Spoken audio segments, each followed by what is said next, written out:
Hello বন্ধুরা, কেমন আছো তোমরা সবাই? আশা করছি তোমরা সবাই ভালো আছো, সুস্থ আছো। তো তোমাদের সঙ্গে আজকে একটা নতুন রেসিপি শেয়ার করব। পুরো ভিডিওটা কন্টিনিউ করতে থাকো, আশা করছি ভালো লাগবে। তো তোমরা হয়তো ভাবছো এগুলোকে কি কেটেছে। তো এগুলোকে কিন্তু পেয়ারাও কাটেনি, বিলাতি আমরাও নয়, এগুলোকে আমরা বলি বড়াল আমাদের এদিকে। আর দেখো, আমি কড়াইয়ের মধ্যে জল বসিয়ে দিয়েছি। তো জলটাকে আমি এখন গরম করতে দেবো। আর দেখো, বড়ালগুলোকে আমি পিস পিস করে কেটে নিচ্ছি। আর আমি 4টে বড়াল কেটেছি, তো তাতেই অনেকটা পরিমাণ হয়েছে। আর এই দেখো, এগুলোকেই বলে বড়াল। তো এই ফলটাই কাটা হয়েছে। তোমাদের ওদিকে কি বলে একটু কমেন্ট করে জানিও। তো এগুলো এখন আকারে ছোট্ট, এগুলো আকার এখন অনেক বড় হয়। তো জলটা আমার ফুটে গেছে, এবার আমি বড়ালগুলোকে জলের মধ্যে দিয়ে দেবো। আর এই বড়ালটা প্রচণ্ড টক হয় কাঁচা অবস্থায়, তার জন্য একটু আর কি জলে সিদ্ধ করে নেব। জলে সিদ্ধ করে নিলে টকটা অনেকটা কেটে যায়। তো আমি জলের মধ্যে দিয়ে দিলাম। তো জলের মধ্যে দিয়ে আমি কিছুক্ষণ সিদ্ধ করে নেব। আর দেখো কি কষ বেরিয়েছে, কাঁঠাল কাটলে যেমন সাদা রঙের একটা কষ বেরোয় সেরকম বেরিয়েছে। আর এতেও না প্রচণ্ড আঠা। এই দেখো, তারপর আমি একটু নুন আর হলুদ দিয়ে দিলাম জলের মধ্যে সিদ্ধ করার জন্য। তো তারপর আমি 10 মিনিট ওই বড়ালটাকে জলের মধ্যে ফুটিয়ে নেব। তাহলে আমার বড়ালটা সিদ্ধ হয়ে যাবে, আবার যে আর কি টক ভাব সেটা অনেকটা কেটে যাবে।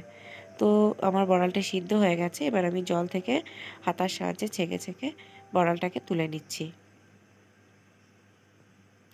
তো তারপর আমি কড়াইয়ের মধ্যে তেল দিয়ে দিচ্ছি। তেলের মধ্যে 3টে শুকনো লঙ্কা দিয়ে দিচ্ছি ফোড়ন হিসাবে। আর কিচ্ছু আমি দেবো না, একদম শুধু শুকনো লঙ্কা আর তেল দিয়েছি। তারপর আমি মশলাটা দিয়ে দিলাম। মশলাতে দিয়েছি শুকনো লঙ্কা বাটা আর সর্ষে, আর কিচ্ছু দিইনি, একদম প্লেন। তারপর আমি কিছুটা গুড় দিয়ে দিলাম পরিমাণ মতো। তো চিনি দিয়েও অনেকে করতে পারো, কিন্তু গুড়টা দিলে খেতে টেস্টটা বেশি ভালো হয়। তো গুড়টাকে এখন আমি মশলার সঙ্গে গলিয়ে নিলাম ভালোভাবে।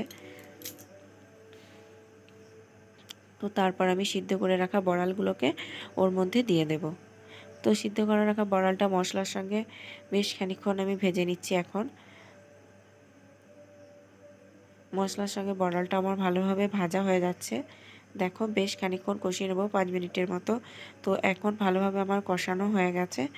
এবার আমি ওর মধ্যে দিয়ে দেবো পরিমাণ মতো জল।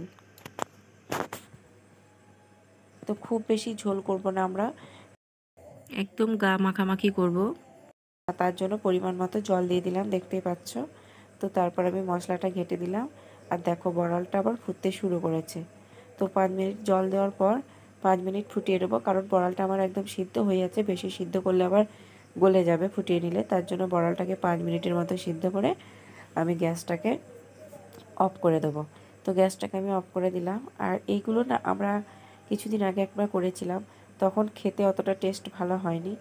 তো এইবারে আমি যখন বড়ালটা আর কি এই চাটনিটা করব ভাবছিলাম বড়ালের, তো তখন আমি ভিডিও করে রেখেছিলাম। ভেবেছিলাম যে যদি খেতে ভালো লাগে তাহলেই তোমাদের সঙ্গে শেয়ার করব। তো আমার খেতে খুব ভালো লেগেছিলো। তোমরাও একদিন বাড়িতে ট্রাই করে দেখো।